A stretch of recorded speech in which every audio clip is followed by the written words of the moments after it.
Overcoming your trading mistakes. You got to learn from your errors and move forward. Moving forward is huge. You cannot get hung up on your mistakes.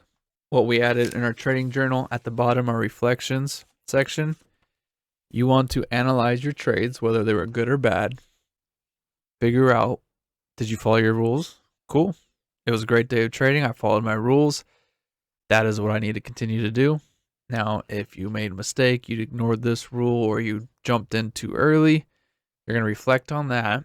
And now you know, let's move forward. Let's not do that again. Because look, I did not follow my rules, and look what happened. I lost. So that's going to build confidence in your strategy to just control yourself and follow your rules. That is why we say keep a trading journal. Record all of your trades and reasoning behind them. Analyze your journal to identify patterns and areas for improvement. You got to embrace losses. Every trader loses. It's an experience of trading. No one's 100% right. And it's important to accept them and move on. Don't dwell on a losing trade, but focus on what you can learn from it. That is going to help you the longest run. And that is why most traders fail. They get hung up on their losses, they get emotional, and then they can never recover from that.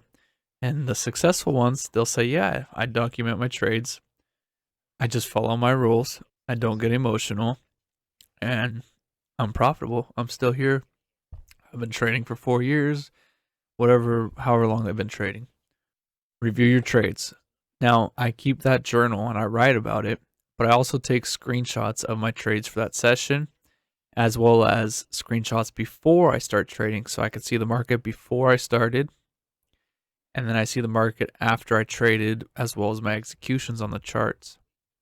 Between those two, I could study and say, where was my bias lined up? Were my rules lined up?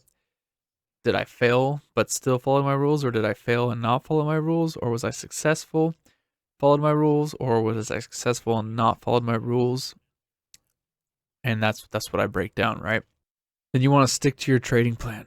If you have a well-defined trading plan, which you should have, we're going to dive into that in the next section. We're going to start creating your trading plan, but don't deviate from it. Don't let your emotions win. Your trading business has hired you because you could follow these rules and execute them in the market. So do not let your trading business down. You are going to be a great worker, and you're going to be a profitable trader for your trading business.